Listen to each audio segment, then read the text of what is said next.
Sikap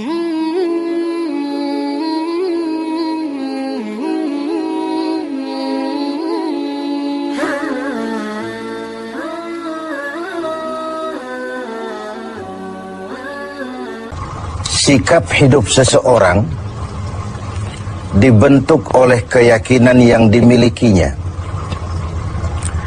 Sebagai muslim, keyakinan kita berpatri pada dua kalimat syahadat. Asyhadu an la ilaha illallah wa asyhadu anna Muhammadar Rasulullah. Kalimat ini membentuk perilaku kehidupan. Itulah ikrar yang kita ucapkan. Artinya, pada saat kita berkata asyhadu an la ilaha illallah, saya bersaksi tidak ada Tuhan selain Allah, kita sudah melaksanakan sebuah ikrar. Kalau saya yakin tidak ada Tuhan selain Allah, itu berarti saya tidak akan pernah takut kecuali hanya kepada Allah. Saya tidak akan pernah menggantungkan hidup kecuali hanya kepada Allah. Saya tidak akan melarikan persoalan kecuali hanya kepada Allah. Saya tidak akan minta tolong kecuali hanya kepada Allah. Saya tidak akan minta rezeki kecuali hanya kepada Allah. Berurat dan berakar itu di dalam hati, membentuk kepribadian dan mewarnai seluruh langkah kehidupan kita. Di zaman kita fasih betul mengucap dua kalimat syahadat. Tahlil pun lancar. Tetapi konsekuensi dari kalimat itu sering kita abaikan. Apalagi kita sedang berhadapan dengan zaman yang serba sulit seperti sekarang ini. Ekonomi yang belum pulih, lapangan kerja susah, pengangguran banyak, biaya hidup tinggi. Orang mudah mengalami proses pergeseran nilai. Sholatnya masih menghadap Allah, tapi kepengen dagangan laris menghadap dukun. Dicampurlah itu, iyyaka na'budu wa dukun nasta'in. Ini kan sudah gaya hidup yang sinkrit. Nah, puasa melahirkan keikhlasan. Kenapa? Karena ibadah ini seperti kita pernah bicarakan tanpa sugesti. Mungkin kalau kita sholat masih berharap dilihat orang. Kita membayar zakat, kita bersedekah masih berharap dilihat orang. Tapi dengan puasa hanya kita dan Allah saja. Ini harusnya melahirkan gaya hidup keikhlasan. Bahwa kalau kita sudah berbuat, yang penting kita dan Allah saja. Mau dipuji orang atau tidak, mau didengar orang atau tidak, mau dilihat orang atau tidak, yang penting saya sebagai pelaksana sebuah ibadah dan Allah sebagai tempat tujuan kenapa ibadah ini saya laksanakan. Karena itu, pada jumpa kita sore ini, kita akan bicara tentang ikhlas dalam menghadapi kehidupan ini. Sebab bukan saja hanya sholat kita harus ikhlas, puasa harus ikhlas, zakat harus ikhlas. Menjalani hidup ini pun kita harus dengan penuh keikhlasan. Kita tahu bahwa apa saja kalau sudah mulai kita gantungkan kepada yang selain Allah, bersiaplah untuk kecewa. Apa saja kalau sudah mulai kita gantungkan kepada yang selain Allah, bersiaplah untuk kecewa. Nah, ikhlas tentu bukan hal yang mudah dilaksanakan, walaupun sangat mudah untuk diucapkan. Tetapi inilah yang diperintahkan Allah kepada kita. Kalian wa ma umiru illa liya'budullaha mukhlisin.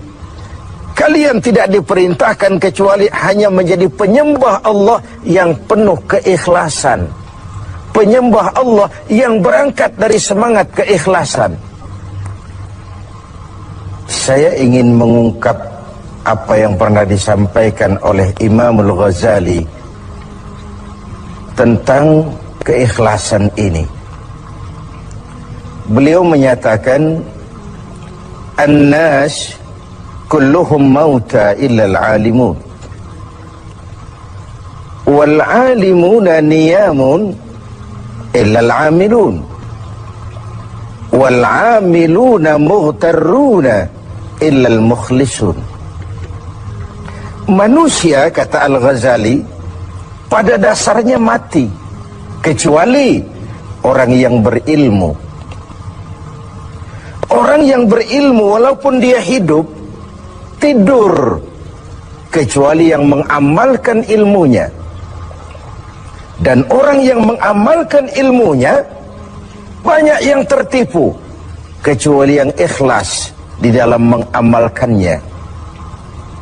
Begitulah dalam kehidupan ini, manusia pada dasarnya mati, kecuali orang yang berilmu. Tidak banyak yang bisa dilakukan tanpa ilmu. Ilmulah yang membuat manusia itu hidup, bergerak, berbuat, berkembang, tumbuh menjadi lebih maju. Ilmu dalam sebuah ungkapan lama membuat hidup jadi mudah. Seni membuat hidup jadi indah. Dan agama membuat hidup jadi terarah. Dengan ilmu hidup jadi mudah. Apa yang hari ini terjadi di benua lain, hari ini juga kita tahu dari kamar kita. Dari kamar kita bahkan kita bisa ngobrol ke luar negeri. Itu kemudahan yang terjadi karena faktor ilmu. Dahulu tahun 50-an, orang kita kalau pergi haji ke Mekah 6 bulan.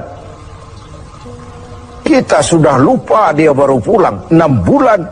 Yang ada cuma kapal laut, sementara Mekah Madinah unta. Sekarang orang berhaji cukup 1 bulan. Kemajuan ilmu yang menciptakan Boeing memotong waktu 5 bulan. Ruang dan waktu sudah bukan masalah. Manusia mati kecuali yang berilmu. Orang yang berilmu walaupun dia hidup, tidur, kecuali yang mengamalkan ilmunya itu. Nah, orang yang mengamalkan ilmunya banyak yang tertipu. Merasa sudah banyak karyanya, sudah banyak ibadahnya, sudah banyak kebaikannya. Mereka banyak yang tertipu, illal mukhlisun, kecuali yang ikhlas di dalam mengamalkan ilmunya itu.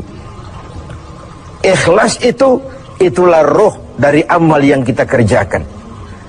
Amal tanpa ikhlas, jasad tanpa roh, mati nilai amal kita. Nah, dan iblis itu luar biasa. Sehingga Nabi katakan, iblis masuk ke tubuhmu, menggodamu melalui saluran darahmu. Persempit jalan masuk iblis ke tubuhmu. Sahabat bertanya, dengan apa ya Rasul? Dengan zikir dan lapar. Saya ingin mengulangi hadis ini. Iblis masuk ke tubuhmu, menggodamu melalui saluran darahmu. Persempit saluran masuk iblis ke tubuhmu. Dengan apa ya Rasul? Dengan zikir dan dengan lapar. Jadi ketika kita melaksanakan ibadah puasa ini, kita mempersempit ruang gerak iblis. Itu makna bahwa kalau datang Ramadan, diikat setan dan iblis itu. Siapa yang mengikat? Ya kita sendiri. Dengan apa? Dengan ibadah puasa. Kita ikat dia, tidak berkutik, memperturutkan hawa nafsu sebagai kendaraan utama si iblis tadi. Jadi kembali kepada soalnya, keikhlasan. Itulah nilai dari amal kita. Nah, iblis datang kepada setiap orang dengan bendera yang tidak sama. Iblis datang kepada orang kaya dengan bawa bendera bakhil. Iblis datang kepada penguasa dengan membawa bendera kezaliman. Iblis datang kepada para kiai dengan membawa bendera hasud, iri hati, dengki. Iblis datang kepada orang kaya dengan membawa bendera pelit, bin bakhil alias kikir. Strateginya berbeda, bergantung kepada yang didatanginya. Nah, kalau itu tidak terkena, ditanamkannya lah perasaan bangga. Amalmu sudah banyak, kebaikanmu sudah banyak. Dihilangkanlah keikhlasan kita. Karena itu hadirin dan pemirsa, saya ingin menyampaikan sebuah potret tentang ikhlas ini. Dulu ada cerita, kiai punya santri 2 orang. Satu namanya si Ali, satu namanya si Umar. Satu hari si Ali pergi ke kebun, nyabut singkong. Singkong tercabut, Ali melihat, ini singkong bagus sekali. Kalau dihadiahkan kepada Pak Kiai, senang hati beliau, tabarukan. cari berkah, berangkat ke rumah Kiai bawa singkong. Sampai di rumah Kiai, Assalamualaikum Pak Yai. Waalaikumsalam. Ada apa? Dari kebun Pak Yai, saya jabut singkong, bagus sekali, saya ingat sama Kiai, doakan saya Kiai. Oh, bawa masuk ke dapur, Ali masuk ke dapur, taruh singkong. Kiai bilang sama istrinya, Bu, Ali ini jauh-jauh datang kemari, hadiahkan kita singkong ini. Pulang kita kasih apa dia? Kata istrinya Kiai, Bang, ada seekor kambing di belakang, hadiah pengusaha tempo hari sama kita. Daripada di sini tidak ada yang merawat, kan lebih baik dikasihkan si Ali. Siapa tahu dia pelihara berkembang biak jadi banyak nantinya. Jadilah itu. Ali permisi mau pulang, kata Kiai, saya hadiahkan kau seekor kambing, peliharalah, mudah-mudahan membawa berkah. Terima kasih Pak Yai. Pulanglah Ali dengan kambing seekor ini. Di jalan pulang ketemu temannya si Umar. Dari mana kau, Dari rumah Kiai, Mar. Itu kambing dikasih sama Kiai. Kenapa kamu dikasih kambing? Enggak tahu, saya datang cuman bawa singkong ke rumah Kiai, pulang dikasih kambing. Si Umar nih otak dagangnya jalan. Kalau Ali saja bawa singkong dikasih kambing, bagaimana kalau saya bawa duren? Jadi mampirlah si Umar ke pasar beli duren 3 buah, dibawalah ke rumah Kiai. Kiai, Assalamualaikum. Ada apa, Mar? Duren Kiai, ikhlas karena Allah, ikhlas Kiai, silakan. Oh, bawa masuk ke dapur, Mar. Umar taruh singkong taruh duren di dapur. Kiai bilang lagi sama istrinya, Bu, Umar ini datang bawa duren lebih banyak dari yang dibawa si Ali. Kita kasih apa dia pulang? Kata istrinya Kiai, Abang nih kambing seekor pun sudah dikasih Ali, Bang.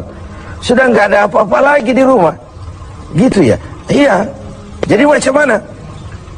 Kata istrinya Kiai, begini sajalah, Bang. Ali tadi kan datang bawa singkong. Lalu Umar nih daripada pulang tangan kosong, sudah singkong Ali saja kasihin si Umar.